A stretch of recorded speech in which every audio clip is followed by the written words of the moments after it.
La segunda temporada de Cómo defender a un asesino ha terminado con muchas incógnitas y nos ha dejado con muchísimas ganas de más. ¿Cómo se vive dentro de esta montaña rusa en la que cada capítulo cambia la historia completamente?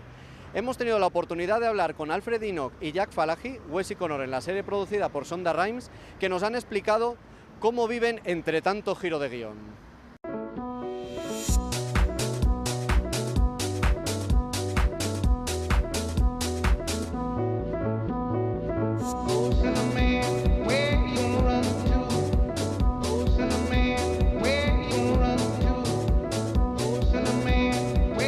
Managed to escape the second season curse, that you have been able to maintain the audience and the expectations of the audience.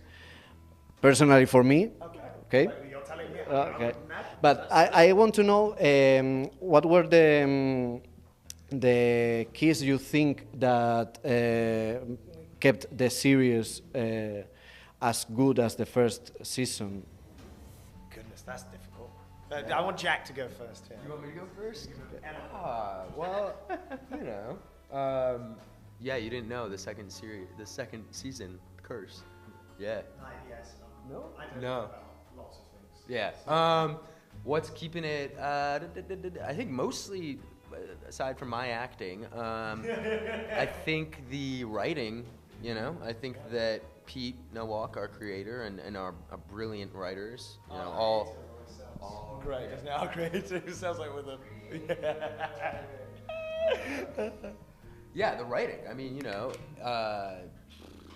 it's crazy, and I think that you know our writers do a beautiful job of sort of effortlessly stringing the whole thing together and sort of keeping audiences and us on our toes. Yeah. That's it. I think he's right. Yeah. Okay. The excitement of it, the thrill, they sustained that sort of level of intensity and excitement. People, as he says, it's crazy, and I think people like that it's crazy. You know, it's not a restful watch, is it? No, it's a roller coaster, yeah. Well, I want to know, I'm very curious about how you get the scripts, how you discover this roller coaster, this plot twist. Do you get each script by episode? Yeah? Yeah, we get them episode to episode, so we don't know. We don't know what happens. But we get them a few days ahead of time, hopefully, and you know we shoot as we go, you know. Yeah, that's one of the tricky things, that you're sort of getting the scripts on the go and you don't know the full sort of shape of where you're going. But you know, that's sort of part of the fun too, I guess. That's kind of the excitement. You're on your toes, so when you get a new script, you're in a sort of audience-like position of being like, oh goodness, we're doing that. But you know, that challenge of it, I think, is sort of one of the things that from an acting perspective you have to square, but it actually gives you a sort of collaborative input to a certain degree, because it's not predetermined. So the things that we do can affect where they're going to take the story sort of in the future, in the way we play a scene, maybe, or you know, maybe it doesn't work with what, and they do have something in mind and you have to do it again, or, you know. But that's that sort of episode to episode sort of process is sort of one of the sort of key hallmarks, I'd say, probably of the show. Well, in this case, I want to know if you guess, the whole cast, try to guess what is going to happen. We used to play that game a little bit on set. You're so tired. Well, we tried the first season, but we were so wrong that, yeah, we were sort of making wagers, but it's just so crazy that I don't think anyone could really accurately, you know, figure out what's going to happen. Yeah. But was anyone particularly close? I mean, you know, we weren't really sort of setting, it wasn't so much, we were trying to work out what happened, so we all went through a range of possibilities. Yeah, I mean, there was one thing that I thought was going to be the case for a while. I sort of keep being very. Maybe some people haven't seen series 1. Jack laughed at me because season 1 was so long ago. Apparently, I don't even think it was that long ago. That people know what's going to happen in season 1, but I don't want to say that in case anyone is just watching it and ruin it for them. But we can put the spoilers. no, we can put the spoiler sign on. They can cover their ears. But I mean, I thought Wes would be involved in the way he turned out to be involved from a few episodes in, because I thought I can see he has a very good motivation. Hypothetically, he would have a good motivation. But I mean, I think one of the clever things about the show is, as much as maybe you can guess who does a particular act or what happens. Sorry, this is all spoiler territory, isn't it? Who does it?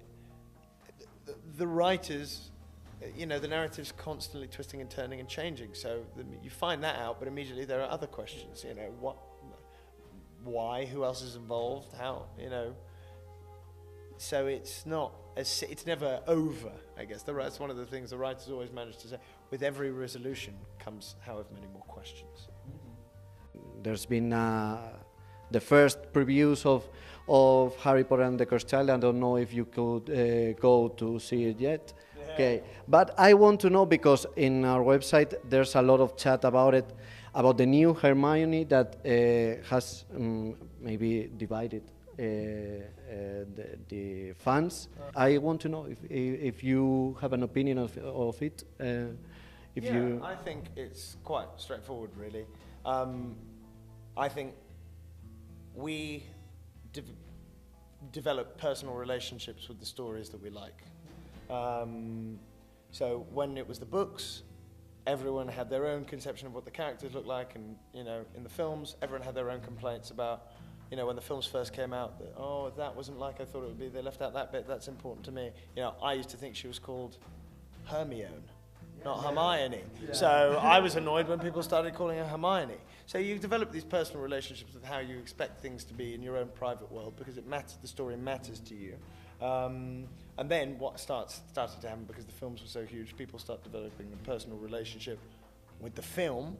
So when you get a change from something that's important to you, sometimes it can be difficult. But I don't think there's absolutely no issue with Noma playing Hermione. She's an excellent actress, and she'll be great. And why can't Hermione be black? Why does it matter? It doesn't matter at all. Do you know what I mean? Actually, but it does. Sadly, it does matter that we need to see that kind of change, and there is a debate about that. That's the problem. So actually it is very important, but hopefully we'll get to a point where it's not important, it's just not an issue.